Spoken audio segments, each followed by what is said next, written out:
recording one here. Yeah. Oh, you have to record it? Yeah. Oh, get to see my bed with no sheets. Yep. Well, media class is going to see it. Cool. I'm also going to upload it to YouTube later. So. Cool. Yeah, there you go. Okay, so what's up? It's been a little bit. No. A little bit. A little bit. So basically, I'm doing this documentary, sort of emphasize and bring the importance of space travel in our solar system forward. So I have to ask you, like, what was like the first thing that sparked your interest in this, like space travel? So it didn't start specifically with space travel. It was just space in general, and that was whenever I went with you and Dad to go see Interstellar. Whenever we saw that in theaters, I can't remember the name of the movie place there. But yeah, after I saw that movie, they had talked about like all the theoretical physics part of it. Like they would go into like the fourth dimension and like how like what happens when you pass the event horizon in the black hole. And I always thought that was cool. And so then I started getting more into it. I started watching Cosmos with Neil deGrasse Tyson on Netflix, and I started watching all these other movies. And then it switched to YouTube, and I just started really watching and researching like, hey, what are random facts about space? And then at that point just kept accumulating. And I was like, oh, well, there's so much out there, but there's so much we don't know. That'd be really interesting if in our lifetime we got to learn more by actually, traveling out in the space, searching the solar system and stuff. Yeah, because, well, as I started to work on this documentary, I pretty quickly figured out that it was mainly because of you that I got so interested into this, especially like recently. Like actually just today, on the day that we're filming this meeting, NASA discovered water on the moon. I saw that. And water was like, I guess they discovered water like earlier, but it's like a bigger deal now. I forget why, but they used like some sort of new technology to. Was it because it was on the sunny side of the moon? Yeah, the sunlit side of the moon, I think it's what it said. Yeah. So that's pretty interesting. And yeah, I haven't seen much about it, but I did see the headlines for it, and I want to look more into it. Yeah, me too, because it's like really interesting how much stuff really goes on in our solar system. Like that whole Venus thing, back whenever you were home, I remember talking with you about that, about the clouds in Venus and how there's possible life on Venus because of that. Oh yeah, like not on the ground level, but on like in the atmosphere part of it, just flying around. Yeah, that is really cool. All right, so I guess I'll just go to the regular questions that I'll ask everyone. So all right, that does that. Okay. So, like, what exactly are your views on space travel, like in general? Like, do you think it's like extremely important, or do you think that it should we should maybe hold off on it for a few years, or like what's your thoughts? I think it's important. There's a lot of stuff that we have to get out of the way first. It's nice that you have Elon Musk with with SpaceX, really pushing forward for like the reusable rockets to make it more financially sound, because it's so expensive flying. Like I don't know the price point, but it's like every pound is some insane amount of money to just send up, just to do all the logistics of calculating every pound that goes up, all the fuel that needs to be taken to send that stuff up. But you have him, and you have Jeff Bezos with, I think it's like Blue Origin or something, I think is his space travel company, where they're also interested in doing commercial space flight. And he's also working on the reusable rockets as well. So it's nice to see that there's people actually working on that, but we have so much to worry about back home, per se, like in not just the US, but like all over the world. There's so many problems that's like, let's kind of work with what's on our plate first. Because obviously I don't know, I don't work in space travel at all, but with space travel, I would imagine would come talks of wanting to colonize other planets and colonize other territories and doing all this stuff, and we're years away from that. But my worry is that, if we can't not fight on Earth, and we can't even not fight in our own country. We have counties, that are bickering and fighting just over politics and stuff like that. What makes people think that we're not going to fight in space? So it's nice the thought of commercial space travel and forwarding it, but it's also we have a lot of stuff we got to take care of here first. Yeah, I completely agree with that. Like especially right now, by the time that this is released and edited, we'll have not a new president, but we'll know who the next president will be.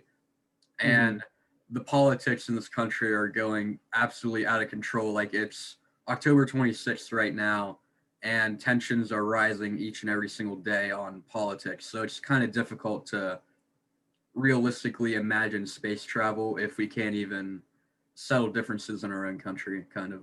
Yeah, I agree. So, well, you already kind of explained why it was important. So, have you heard of the Artemis program? I'm sure that you have. What company is in charge of it? NASA. Artemis. I don't think so. Okay, well, it was announced last year that it's pretty much NASA's plan to go back to the moon like by 2024. Oh, okay. Yeah, I didn't know. I wasn't aware of the name of it. Yeah. So, like, what are your thoughts on that? Like, do you think that that's too soon, or you think we should have done it earlier? Like, When are they trying to go back? Like next year? no, 2024. They've been working on it the past couple years. Okay. I mean, it's. I mean, if they think it's important, I'm assuming it is, because especially with the water finding, because it's a lot easier to go to the moon and investigate how water affects other places than it is to go back to Mars and check all their stuff. Because I mean, even the rovers that we sent there is millions and millions of dollars. But I think it's important because not just going and checking those places out checks out how does life perform in a vacuum or anything? How does it affect what kind of life would you find on the moon? What kind of life would you find on other planets? But a lot of times the discoveries they make there helps us learn about our own because our planet wasn't always like this. It went through phases. You know, it was really hot at one point, and then at one point it was just covered in trees. And there were times where Earth was just desolate, just like the moon is. So it kind of helps us learn about ourselves. Like I said, it might not be the most priority, but I think it's really interesting, and I'm sure NASA's able to get many things out of it. A lot of cool stuff. And they might discover the first aliens, even if it's like microbes. You know, it's still really cool that hey, there is life on other celestial objects.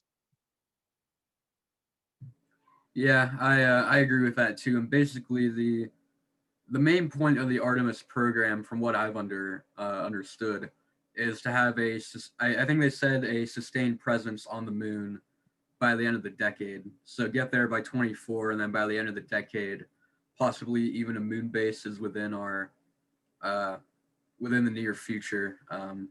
And also, they're kind of using Artemis as like a plan, like how do humans behave in outer space, and that'll judge like when we go to Mars, basically. Like that's the next point after the moon. Did you watch the series on Netflix called Space Force with Steve Carell? I did not know. Oh, so that was actually I would recommend watching that just because it really touched on what you were just talking about, where they have Steve Carell as the four-star general of the Space Force, and it's talking about like the very beginning of the Space Force and how they're running all the military operations and stuff, and how they're basically fighting with the Chinese. It's just a hypothetical situation of like, oh, the Chinese is having their research base planted on the moon, and we signed a treaty. All of the countries signed a treaty saying like, hey, you can't own any celestial objects. Like we're on Earth, you have your territories here, but you won't have territories outer space.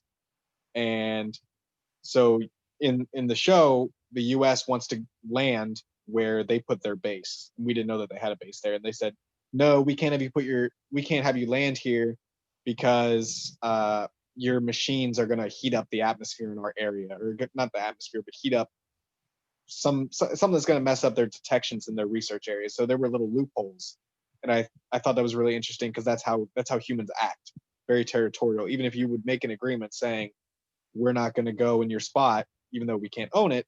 We're going to stay in our own separate little areas. People are still going to not infringe on your rights, but basically like move in on your territory because everyone's going to be fighting over something. Yeah, So with the yeah, space travel is going to come that competitiveness that I want to be first. I want to be the one that has a base on the moon. We're the best country. Whatever. It's all politics. yeah. It's also human nature as well. I think. Like I think it's completely natural. That's just how we are. You know, Mm-hmm. no matter how Yeah. much we don't want to admit it, that's pretty clear. Like especially in the well, throughout history, really. That's how we've always been. So Yeah, it's probably yeah, how we're going to continue to be too, but never know. yeah, we'll see. So the last question I have for you are like what are your thoughts on space travel within your lifetime? You know, we're probably gonna witness a lot of things regarding space. You know, we've witnessed like water on the moon, possible life on Venus, and like finding out like a ton of stuff within um your 22 years of living, right? Mhm. And Yep. my 16 years of living. So like where do you think space travel is going to go by the end of your lifetime? So it's hard to say because I mean, look at just like commercial travel 100 years ago. It was so different, and now they got cars running off of batteries that can go hundreds of miles before needing charged, and that's insane to think about what it was 100 years ago. I'm obviously not going to live 100 years from now, but let's say, I'm lucky. I live, I don't know, 70, 80 years, so I'm living in the, you know, 2070 time frame, 20, late 2070s. I think by that point, commercial space travel, I hope, will be a norm. At least the reusable rockets that that SpaceX and Blue Origin or whatever that company's name is will have mastered that because they're already very good at it. They've already been able to land multiple rockets in a row and have it be successful. Yeah. But my worry is that if we get too focused on it, they might rush it, and I don't want to see another space shuttle Challenger type thing happen. And exploding in the sky and just a huge disaster. And that's where having those tight timelines comes from. All these people that are in charge of the companies, Elon Musk and Jeff Bezos, they're not the youngest people, they're getting older, and so they're going to feel like, hey, I need to finish what I started, but I don't want them to rush the process. So I think that commercial space travel will be something that's probably possible. I don't know where they plan on going. I mean, I don't think anyone's going to be visiting the moon for vacation or anything in our lifetime, or that it's going to be like Futurama where everyone's got a spaceship. It's Yeah. look at people who have a plane now. Having a ship is a whole other level of wealth that you would need. So I'm optimistic, but I'm also trying to be realistic about it. I don't think it's going to be like Futurama or any sort of sci-fi movie, but it's hard to tell. We might make some crazy discovery, warp gravity or something. You fly wherever you want as fast as you want. But no one can say. It's up to the super geniuses that we have around the world to figure that out. Yeah, I agree with that. And like bringing up sort of like time and unpredictability. If you I'm willing to bet if you ask someone back in 1969 after we landed the first two men on the moon, like where would space travel be in 50 years? Like they would probably think that we're like halfway through the solar system at this point, but we're not. Like we haven't gone back to the moon since 1972, I think. Yeah, I So mean, even look at Back to the Future. I mean, when was that movie made? 85, I think. And they thought in 2012 we were gonna have like flying cars and the hoverboards and stuff. And right now, closest thing we have to that is the little stupid, it's got the wheel on each side. It's like half Yeah. a car that you stand on. It's like an axle that you stand on. Or I mean, some places have jetpacks now, but it's like Mhm. the ones that have the hose in the water. It's people have a lot higher expectations than what happens. So like I said, I'm optimistic, but I'm also being realistic with we've they're making current advances every single day that are just crazy. They're finding out so much stuff, but it's we kind of stagnated. We're not going through some crazy revolution of just discovering stuff over and over and over that's gonna expedite our travel to space. So, Yeah. but, I mean, I love sci-fi, so I mean, I like Halo, I like all these other things. So if they can make it like that, go ahead. If you want to send ships into space, that'd be awesome. I think I think the definitive science fiction thing that we should strive for, I think, is Star Trek. And I know that you're a normal person and you're not like that familiar with Star Trek, but like with for nerds like me, like Star Trek is like that perfect future in like the 20, what is it, like the 24th century, 23rd century, where like Mm-hmm. we're able to like see past our differences and really like come together and explore something far greater than ourselves. I think that that's what we should And try I, for. like I said, I'm optimistic, and I hope I hope that happens if we find some aliens and they're friendly, which I hope they are. That we could, find our, settle our differences and everything. But humans can't even settle their own difference. I mean, they fight over what color they are still, and it's 2020. It's still Yeah. happening. So it's I I just hope it works out. I hope I'm Yeah. alive to see it. That'd be awesome. Some District 9 type stuff. I hope that doesn't happen because they basically Yeah. put them in labor camp. But Or some Independence Day stuff. yeah, don't want Independence Day. And I think I forget who it was. I think it was Neil Tyson or maybe it was Stephen Hawking, but they had said something about if a alien race came here, it's almost guaranteed that they would probably just slaughter all of us or enslave us and take up all of our resources. Because why would they make the trip here just to say hi? Yeah, that's definitely very true. I think it was Hawking who said that because I remember seeing something about that. Like it's definitely you can't be pessimistic or optimistic about this. You really just need to be realistic about it, I think. Yeah, just open minded and just there's a scale. It can go either way, and you're never gonna know. You're never gonna know till it happens. So it could very well be that we get to the end of our lifetimes and we stagnate. Maybe we visit the moon once, and hey, there's some more water on the moon or more water on Mars. And that's all we discovered. Or it could be, hey, we discovered some crazy warp drive, and hey, we can go to Jupiter and back, in a day. Yeah. So it'd be cool, but like you said, stay realistic but optimistic. Yeah. So, do you have like any real final thoughts about anything?